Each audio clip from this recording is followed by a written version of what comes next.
New Orleans Saints interim head coach Darren Rizzi's best audition for the full-time role may have come in a loss. We got all that and a little bit of lagniappe for you on today's episode of Locked On Saints.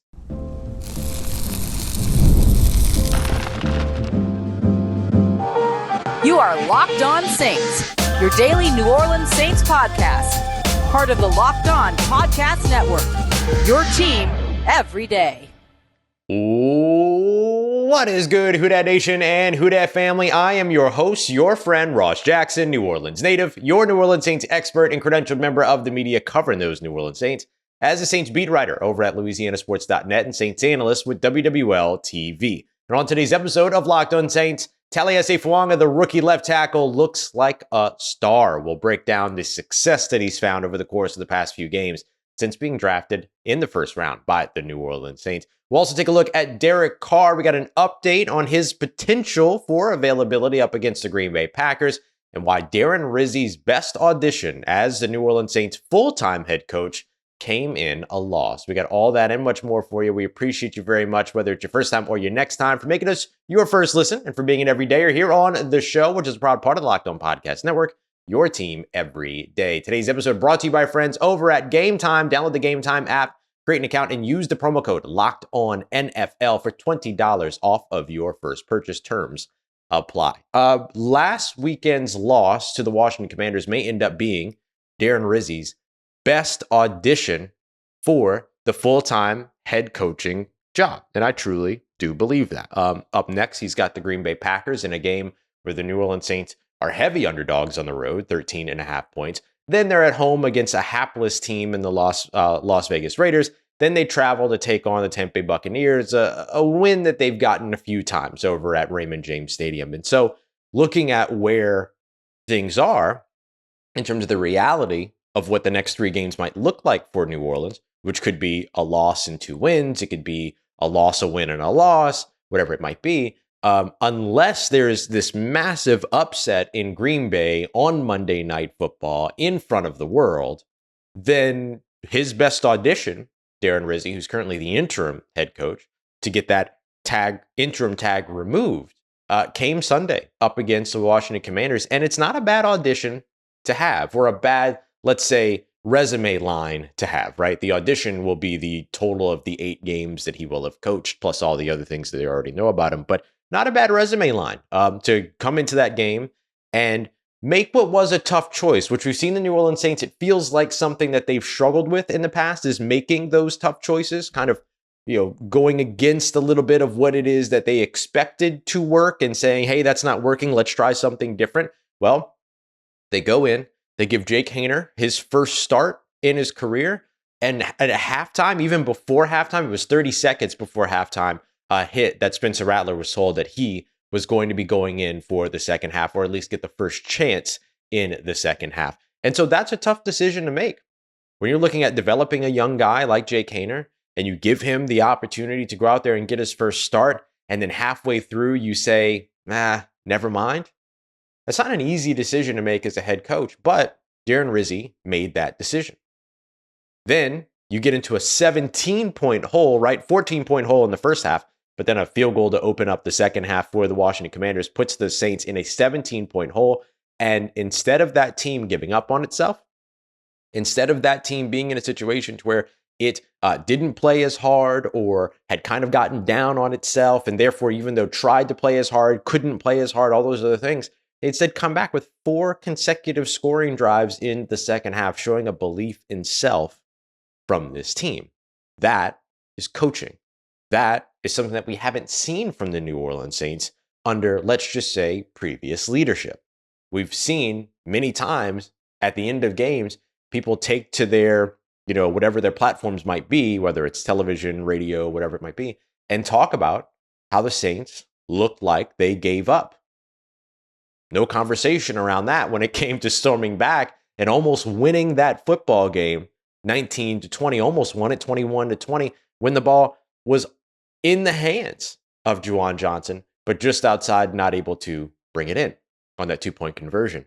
And so I think that when you look at the moments where you can say coaching matters, there's another situation in which coaching mattered.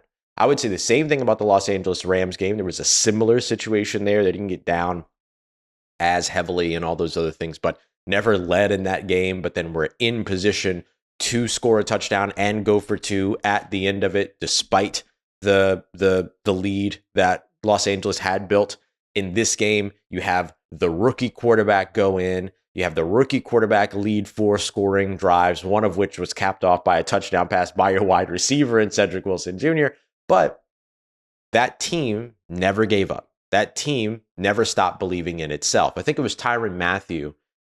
I might be wrong, but I'm pretty sure it was Tyrann Mathieu who spoke about a few weeks ago in one of his post-game pressers, or maybe it was day after pressers, where he spoke a little bit about how, yeah, you have to worry sometimes about the belief in self, not necessarily the give up, but the belief in self. And he said that there were times where they didn't believe in themselves and they got into maybe some of these deficits and things like that over the course of that 7-game losing streak. Well, this game set up like one that could have been replicated as a part of that 7-game losing streak. And instead, the Saints were one throw and catch away from winning that football game. That is why coaching matters. And I thought that Darren Rizzi did a really good job of showing that he can provide that kind of coaching and that he can rally these guys, keep them motivated, keep them dedicated, keep them feeling up on themselves, keep their heads up, go out there, perform, and not only perform, but improve, right? I asked Darren Rizzi a little bit about what it was that he noticed in terms of the difference of pass protection from the first half to the second half. He mentioned that a lot of it was like IDing mic calls and things like that got better in the second half. So you saw that improve, right? And that's a little bit of quarterback, a little bit of offensive line. It's a little bit of everything. Let's not put that on one person. But then you also have a defense that gave up 2 touchdowns late, or 2 touchdowns early in the first half, that turned around and gave up only 6 points in the second half. Now, there were opportunities that Washington missed, but sometimes the ball bounces your way and you have to capitalize on that. The Saints capitalized on that. You saw a team come out there and get 8 sacks over on the defensive side. You saw a team get 1 first down in the first quarter, 1 first down in the second quarter, and then turn around in the third quarter and fourth quarter and come up with 15 total first downs in that second half. You see what I'm saying? Not only did they believe in themselves, not only did Darren Rizzi's coaching keep them in the game, but it improved their performance. And I think that is worth highlighting as one of the more convincing bits of the Darren Rizzi audition so far. Is it going to be enough to get him a full-time coaching job? No idea. We'll see what candidates are out there and things like that. But I'll tell you what, Darren Rizzi is not going to be the quote-unquote worst coaching option that the New Orleans Saints will have this offseason. In a game like Sunday's, even though it was a loss, shows you that he might be one of the better options that you have when it's all said and done. Coming up next, take a look at the update that Rizzi gave on Derek Carr, who could be available for Monday's game against the Green Bay Packers. Got that coming up for you next as we continue on with today's episode of Locked On Saints, part of Locked On Podcast Network, your team every day.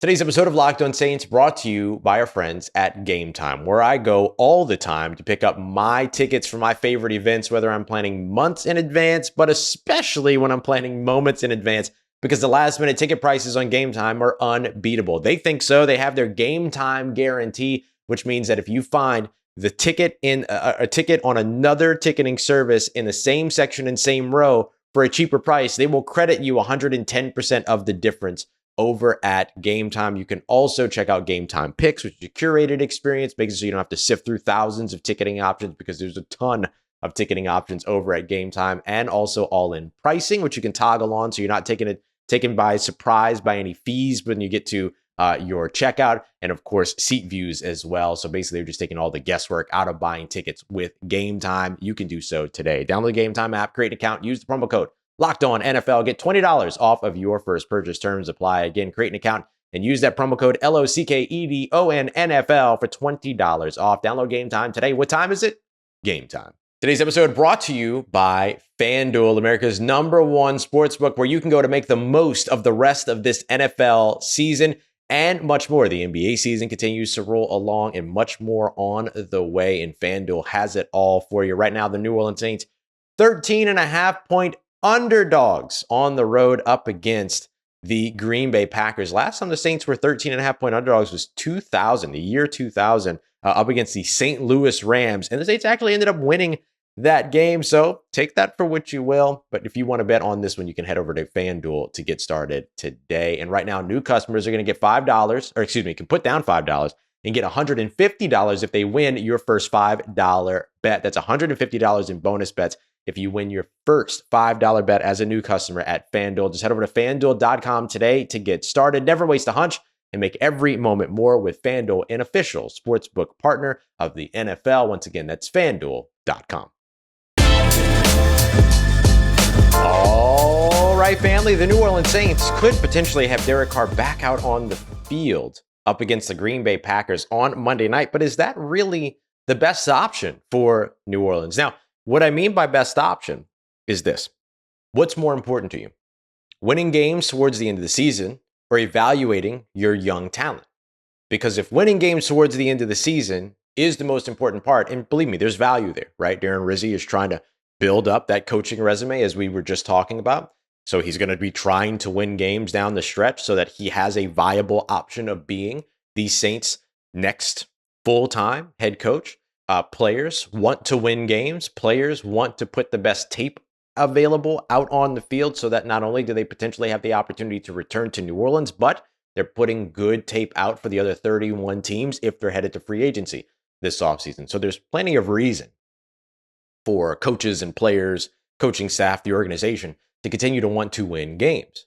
But if what's actually more important to the New Orleans Saints is evaluating their young talent, then probably getting the opportunity, giving another opportunity for Spencer Rattler to go out there does make sense. Or even giving another opportunity to Jake Haener to go out there gives them, is enough. Makes sense, excuse me. It just depends on what's most important to them. And I'm going to venture to guess that what's most important to them is going out there and winning games. And so therefore, they're going to try to march Derek Carr out there as soon as he's ready to go, and maybe even sooner than he is actually ready to go. If I'm Derek Carr, the thing that's most important to me is playing next week at home against the Las Vegas Raiders. I want that game if I'm Derek Carr. And so do you risk the left hand? Because remember, he's dealing with the left hand injury and is also still in concussion protocol, but he's actually still in concussion protocol because of the left hand injury. I'll explain that in a moment. But you have this left hand injury that was initially considered a fracture that was going to potentially end his season, is going and playing a cold weather game outside at night at Lambeau Field in Wisconsin, in Green Bay, really the time to return and push yourself to come back early and risk further injury to that hand and then miss out on that Raiders game? I don't know, right? Again, it depends on what's more important, right? And I think Derek Carr would probably say that the thing that's most important to him is helping his team win, not him getting personal revenge. But boy, I'm sure you like personal revenge when you get the opportunity. And there's nothing wrong with that. So we'll see which way it goes for the New Orleans Saints, but they are still leaving the door open for Derek Carr to potentially return and make it back on the field against Green Bay. Now, I will acknowledge that this could again be gamesmanship as well. Oh yeah, no, Derek can totally be out there. It totally happen. Right? The Saints don't fully practice until Thursday. So their Wednesday becomes Thursday, their Thursday becomes Friday, their Friday becomes Saturday.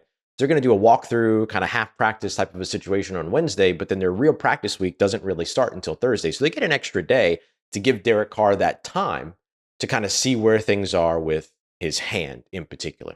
I mentioned earlier that he's still in concussion protocol because of the hand. The reason why is because in order to clear concussion protocol, you have to practice, and he hasn't been able to practice because of the hand. And so the only reason it sounds like that he's actually still in concussion protocol is because he hasn't been able to clear the final hurdle of practicing, but it's more to do with the hand than it is to do with the concussion itself. So as soon as the hand is healed enough for him to practice, then he'll clear that final hurdle, that final step of concussion protocol. So I think the concussion is a little bit less, or the concussion protocol is a little bit less the thing that's keeping him off the field, whereas the hand is the thing that's mostly keeping him off the field.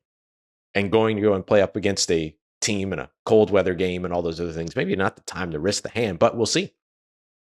The Saints could also say, well, you know what, want to evaluate the young talent, but then the question becomes, does the change in quarterback make it easier or harder for you to evaluate the young talent? And the advantage that the New Orleans Saints have right now is that most of the wide receivers that they have available to them don't really check the box of the young talent variety, right? Maybe you see Bub Means come back this week, and there's a chance that he ends up doing that. His 21-day practice window has been open. He's going into kind of the final week of that, so there is the opportunity that he gets activated and then back out on the field. And then, okay, at that point, you have the chance to go with either one of those quarterbacks. And you might say, okay, well, Derek Carr gives you the better opportunity to evaluate receivers like Bub Means and tight ends like Dallin Holker. But if Dallin Holker is not going to be a big part of the game plan, and if Bub Means isn't back or is back but isn't going to be a big part of the game plan, then evaluating the young quarterback has the value. And who knows? In evaluating the young quarterback, you might still get just as good an opportunity to evaluate the young talent of the receivers and pass catchers around him. So I think that's where kind of the give and take, the push and pull has to be when it comes to this decision, which is not an easy decision to make, right? Do you win games? Do you evaluate young talent and risk winning games? And even making the decision to start Derek Carr, as we have seen over and over again, and that's not necessarily a shot at Derek Carr, but like starting your starting quarterback is not a guarantee to win a football game either. So if you're trying to win the football game, you go with the guy that's going to give you the best chance, because there's no such thing as a surefire option, right? So if Derek Carr is going to give you the best chance, then sure. But if Spencer Rattler actually gives you the best chance because Derek Carr is injured, then it makes sense to roll with at least one of the other two young quarterbacks. So we'll see kind of where the Saints go with this over the course of the practice week. I wouldn't expect them to march a quarterback out to speak until Saturday. At least if I were them, I wouldn't do that. I would keep Green Bay guessing that it might be Derek Carr, it might be Spencer Rattler, it might be Jake Haener. I would be throwing all three names out as best as I can. Every media availability, every press conference, I would be playing the game like crazy, trying to keep Green Bay off balance, because they're let's just face it, right? They are a vastly superior team than the New Orleans Saints. And so take every advantage you can get, take every angle you can get, take every bit of gamesmanship you can find, use all of it, because you're likely to need it. And it's not going to hurt you by doing it, as long as what you're doing behind closed doors is preparing one of these young quarterbacks. I think one of the bigger disservices that was done to Jake Haener last week in terms of getting prepared for that game was having to split reps throughout the majority of the week. And instead of being able to just be the starter, focus, go out there, be the starter, prepare as the starter, all those other things. So we'll see. We'll see which way the New Orleans Saints go with all of that. But I know a lot of fans would love to see Spencer Rattler out there again, getting an opportunity, especially with there being not so lofty expectations against Green Bay. It'd be easy to exceed those expectations, so there's an opportunity there for sure. And one of the other young guys you do get the opportunity to evaluate in a game like this is going to be Kendre Miller, and that may get a little bit easier for New Orleans as well. Right now, Alvin Kamara, after his initial imaging, dealing with an abductor. It was a groin abductor. Groin adductor, excuse me. I typed the same thing.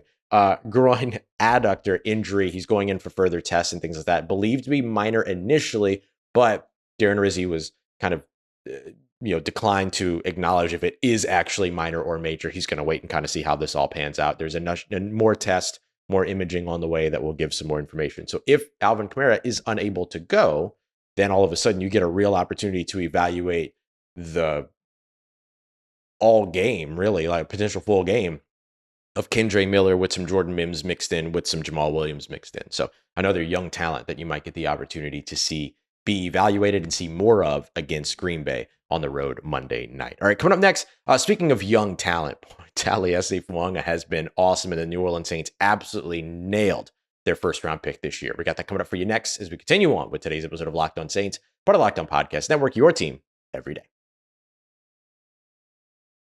It's that time of year. The college football playoff is back. And with the newly expanded 12-game format, it's guaranteed to be bigger and better than ever, bringing you all of the hard-hitting and high-flying excitement that you know and love. TNT's sports coverage of the college football playoff begins on December 21st. It starts with the college football playoff kickoff show, which is presented by AT&T at 11 a.m. Eastern Time. Leading into their first matchup, the Southern Methodist University Mustangs battling the Penn State Nittany Lions at noon. Then the Clemson Tigers look to upset the Texas Longhorns in a showdown at 4 p.m. Eastern. So don't miss a moment of the action. Watch the college football playoff presented by Allstate live on TNT, True TV, TBS, and Max. Let's Get it, Who Dat Nation. The New Orleans Saints absolutely nailed their first round pick here in 2024. Offensive tackle Taliese Fuaga, who they drafted in the first round out of Oregon State University, ironically where Todd Grantham, former defensive line coach, is now the defensive coordinator. He has been awesome. Fuaga has been, especially over the course of the last few games. Something's really kind of shifted or clicked for him. Not that he was struggling early on in the season, but in 3 of the last 4 games that Fuaga has played, he has allowed 0 pressures. 0 pressures. And that comes in games up against guys like Jared Verse, guys like Myles Garrett. Like, this is not just some easy schedule that all of a sudden the left tackle has benefited from. He has been awesome all throughout the season. So another no pressure game up against the Washington Commanders in a game where the Saints offensive line gave up pressure on 71% of dropbacks in the first half and 31% of dropbacks in the second half.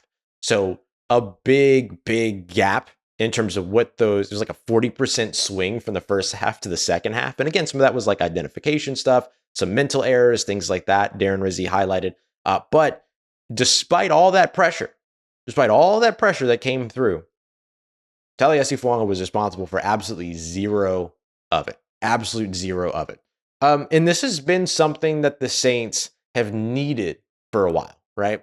Jury is still very much out when it comes to Cesar Ruiz. A lot of us look at Cesar Ruiz and say he's a more than serviceable right guard in the NFL. You look at interior offensive line play across the league, it's not great, right? You look at offensive line play across the league, it's not great.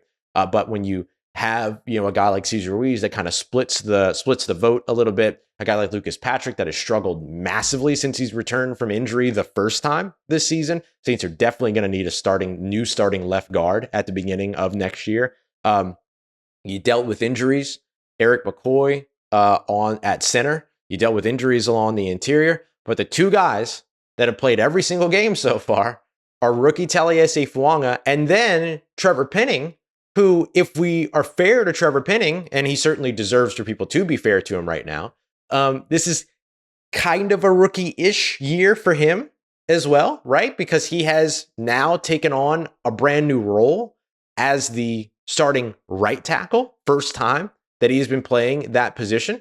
And since taking that over, he has looked the best that he has looked so far in his career. He's surrendered 35 pressures so far this season, sure, but he's only given up 4 sacks. And this hasn't been like a run on sacks. He gave up 1 week 3. He gave up 1 week 7 up against Denver, where the Saints offensive line got absolutely mauled all across. Even Taliese Fuaga struggled in that game. Gave up 1 against Cleveland, and it was credited as giving up 1 as well up against Washington this week. And so you can see the gap, week 3, week 7, week 11, week 15. It's not a situation where he has just struggled mightily all throughout. And already so far this season, you've already seen a game in which Trevor Penning hasn't surrendered a single pressure. And he's got 4 different games where he surrendered only 1 and a pair of games where he surrendered only 2. A trio of games where he surrendered only 2. So between Fuaga and Penning, the Saints are looking pretty good when it comes to their offensive line so far, right? Their tackle spots so far. So remember, we mentioned that Trevor Penning has given up 35 pressures, and we're talking about how good Taliese Fuaga is. Well, just for comparison's sake, Fuaga has only given up 31 pressures. So Penning's not that far off. Penning's not that far off at all. And so far, there's been 5 games this season in which Taliese Fuaga has not surrendered a single pressure. A single pressure. He had that game to where he struggled quite a bit up against Denver. 2 weeks before that, he struggled quite a bit up against Kansas City. That was kind of the toughest stretch for him. 7 pressures surrendered against Kansas City, no sacks. 4 pressures surrendered against Tampa, 1 sack. 7 pressures again surrendered against Denver, 3 sacks. That was weeks 5, 6, and 7. But outside of that little stretch, 0, 0, 3, 2, 2, 1, 1, 0, 0. I mean, I feel like I'm reading off binary code here because he's only given up 1 or no pressures so far this season, and he's given up a total of 5 sacks on the year. All 5 of those sacks, 4 of those 5 sacks coming in that week 5, 6, 7 stretch, right? That tough stretch that he had in the middle of the season. Gave up one more the very week following on 2 pressures up against Los Angeles against the Chargers. So he's kind of had that, we can call it a rough stretch from weeks 5 through 8, right? And remember, a lot of that was backup quarterback season. That was Spencer Rattler, week 6, 7, 8. Lots of injuries along the interior offensive line. When you have a new quarterback come in, the cadence is different. IDing is a little bit different. No starting center and Erik McCoy, who helps with some of those pre-snap diagnoses, things like that. Like, this is a star right here in Taliese Fuaga. And I dare say that a guy like Trevor Penning is sort of, he's creeping up, right? He's kind of peeking around the corner of solid offensive line play and saying, hey, I'm better than solid. I've been trying to tell you. And so he's finally there, and that's looking great for the New Orleans Saints. Let's compare to some of the other players along the interior of the offensive line. You've seen Lucas Patrick has had sort of that struggle point in the middle of the season. Again, that's weeks 4, 5, and 8 when he came back from injury and then left for injury and then came back from injury during that time. That was where he struggled in the passing game. Where he's really struggled since he's been back since week 14 has been in the run game, but has fared very well. Cesar Ruiz on the interior has looked pretty solid throughout the majority of the season. He also had a game against Philly that was tough on him, but he's only given up 8 pressures on the interior so far. Gave up 3 in this last game up against the Washington Commanders. 1 hit in that game, but has only surrendered 1 sack, and that came against Los Angeles, the Chargers, in his initial return to the field. So the Saints right now, like, they've got pieces on the offensive line. I think that they'll have a new starting left guard because they need somebody that's going to be a little bit more consistent, and they're going to need somebody that's going to be a little bit more consistent in both the run and the pass game. Lucas Patrick has kind of done this thing where he's been like really good against the pass, but then has struggled against the run, or he's been really good in the run game, but struggled against the pass, except for like those first 2 games of the season where he was the second best offensive lineman in football, according to Pro Football Focus, behind only New Orleans Saints center Erik McCoy, who of course has been awesome since he returned. He had a no pressure game up against the Washington Commanders as well. Oh, I'm sorry, my apologies. He had 1 pressure that he surrendered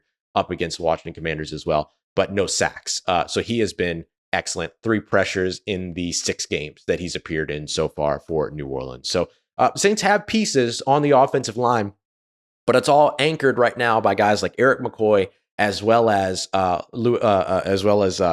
Fuaga. And then you're seeing Trevor Penning get a little bit better. Cesar Ruiz is probably performing better than people think he's performing. And then the Saints just kind of got to figure out what they're going to add in terms of depth, maybe a new starter at left guard, all those other things. But man, 2025, if this offensive line continues to develop, and if Taliese Fuaga most specifically continues to be what he has already been, you got to get any better. If he just is what he is, then all of a sudden, like, we're talking about a Pro Bowl, all-pro left tackle back in New Orleans for the first time since Teron Armstead left, and that's huge for New Orleans. All right, y'all. Coming up in tomorrow's episode, starting to turn our eyes over and ahead to the Green Bay Packers. What is it that is sort of the biggest challenge? What is their biggest weakness? How do the New Orleans Saints take advantage of all that? We'll dive into that in tomorrow's episode. Appreciate you as always for making us your first listen of the day every day. For your second listen, make sure you go and check out Locked On NFL. Check out Jake Madison over at Locked On Pelicans, Matt Moscona over at Locked On LSU as well. We appreciate you very much as always for making us a part of your day, part of your routine, for saying yes to me on the show. If you see me, please say hi. And if you need anything else around your New Orleans Saints in between these episodes, make sure you follow me on your favorite social media at Ross Jackson, NOLA. Hit me up. Let me know how the family's doing. Let me know how you living. Let me know how you're momming them. And trust you, that nation. I'll holla at you.